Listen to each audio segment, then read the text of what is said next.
Olá! Quando nós começamos a praticar exercícios físicos e permanecemos num programa de treinamento, o nosso organismo começa a se adaptar. Ele se torna mais forte, mais resistente, mais apto para responder aos estímulos a que ele está sendo submetido. Mas o que acontece quando nós paramos de treinar? O que acontece em curto, em médio e em longo prazo quando nós deixamos de nos exercitar? Nesse vídeo eu vou te falar sobre destreinamento, sobre pausas nos treinamentos, sobre períodos de transição e sobre como isso pode impactar o nosso organismo. O meu nome é Álvaro Barros e esse é o 50 e Fit. Quando nós começamos a treinar, o nosso organismo inicia uma série de processos metabólicos que preparam o nosso corpo para resistir aos esforços a que ele está sendo submetido. Esse é o processo de adaptação. E conforme esse treino se repete, o nosso organismo se torna mais forte, mais resistente e mais capaz de responder e de resistir a esses estímulos. E gradualmente a nossa capacidade orgânica progride. Com isso, melhora o nosso condicionamento físico, a nossa capacidade aeróbica, a nossa força e a nossa resistência muscular. Acompanhando a melhora das nossas capacidades funcionais, o nosso organismo sofre alterações metabólicas e estruturais, de modo que o sistema nervoso se adapta para controlar melhor os nossos músculos durante as atividades que realizamos, tornando o controle neuromotor mais eficiente, o que propicia um ganho de desempenho, principalmente de força muscular. Os nossos músculos também se adaptam. Primeiro, eles aumentam os conteúdos celulares de líquidos e de nutrientes que ficam à disposição para que eles possam realizar as suas funções com mais eficácia. E conforme os treinos evoluem, a nossa estrutura muscular se adapta e se modifica. Ela se torna mais densa e mais volumosa. Isso é resultado da hipertrofia muscular.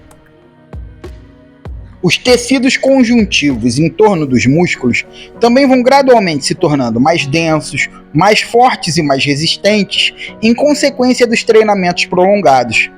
Os nossos tendões se fortalecem e a tensão que eles geram sobre os nossos ossos tornam eles mais densos e resistentes aos esforços. Nas nossas articulações, as cartilagens se tornam mais espessas e isso deixa elas mais protegidas e funcionais. E tudo isso acontece quando nós permanecemos treinando regularmente e por um tempo prolongado.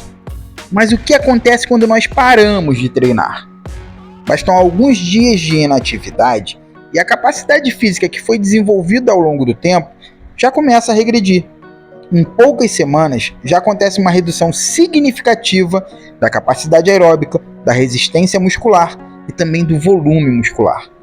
Se o tempo sem treinar se prolongar, essas perdas vão se tornar ainda maiores, ocorrendo primeiro a perda muscular com redução dos líquidos e nutrientes dos músculos, que enquanto nós estávamos treinando regularmente, estavam disponíveis para a atividade que nós íamos praticar. Mas conforme nós ficamos sem treinar prolongadamente, esses nutrientes deixam de ser armazenados da mesma forma. E se esse período de inatividade se prolongar ainda mais, pode até mesmo ocorrer atrofia muscular e, consequentemente, redução da força e da resistência muscular, da potência, da velocidade, da flexibilidade, além da redução da capacidade aeróbica. Então, bastam apenas alguns dias sem treinar para regredirmos semanas de condicionamento físico. Em semanas, perdem-se meses. Sem treinar, o nosso condicionamento aeróbico regride em pouco tempo aos níveis de alguém fracamente treinado. E se prolongarmos essa inatividade, os nossos níveis tornam-se severamente baixos. Após alcançarmos um nível de condicionamento físico, nós devemos manter um treinamento adequado para estabilizarmos em determinado patamar, ou pelo menos para que o nosso condicionamento físico não caia drasticamente. O processo de destreinamento para atletas de alto nível pode ser entendido como uma redução programada e premeditada do estado de alto nível de treinamento para um estado normal, porque nesses casos uma retirada brusca pode levar a uma crise aguda, a chamada síndrome da retirada, que pode apresentar diversos sintomas, como pontadas no coração, extrasístoles, crises de cefaleia, tontura, distúrbios digestivos, alterações do apetite, distúrbios do sono, instabilidade emocional, irritabilidade, e até depressão. Mas falar de atletas de alto nível não é o nosso foco. Para atletas amadores ou atletas recreativos que têm uma demanda de treino e uma pressão por resultados menor, se essa crise ocorrer, ela vai acontecer em menor grau, porque quanto maior o estado de treinamento, maior vai ser o impacto da sua retirada, e mais gradual deve ser o planejamento dessa retirada.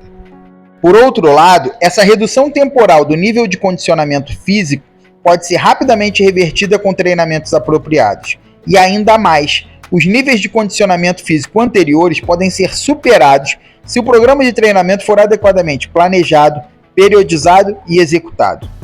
Esse período de destreinamento, quando planejado e organizado em ciclos de treinamento, pode ser definido como um período de transição e serve para a regeneração dos tecidos que têm adaptação mais lenta, como o aparelho locomotor passivo, por exemplo, ossos, ligamentos e elementos articulares. De um modo geral, o destreinamento é a queda lenta e gradual dos componentes do condicionamento físico quando um praticante deixa de treinar. Em pausas curtas, essa queda de rendimento é pequena. Em pausas mais longas, acima de 4 semanas, a queda do desempenho é mais pronunciada e os níveis de treinamento podem regredir aos mesmos níveis do período antes de começar a treinar. No entanto, a memória muscular favorece a readaptação. Quando a pessoa volta a treinar, em períodos relativamente curtos, ela consegue voltar aos mesmos níveis anteriores e até mesmo progredir nos treinamentos. Diante dessa informação, outro aspecto relevante é a importância de programar períodos de pausa ou de redução de carga, da intensidade e do volume, para que os praticantes que estagnaram em determinado patamar possam progredir. Essas pausas curtas, de cerca de 1 semana, servem como um período de recuperação e regeneração dos tecidos. E isso serve para uma posterior supercompensação, permitindo que o atleta ou o praticante supere os níveis de desempenho anteriores. Então, não se desestimule. Se você deu uma parada nos treinos, volte a treinar. Você pode alcançar os mesmos níveis de treinamento anteriores e pode programar períodos de transição para ajudar na evolução do seu desempenho. Eu espero que esse conteúdo seja útil para você. E se você ficou comigo até aqui e ainda não deixou um like, deixa agora. Se você não está inscrito no canal, se inscreva e compartilhe essa informação. Um abraço, até o próximo e tchau!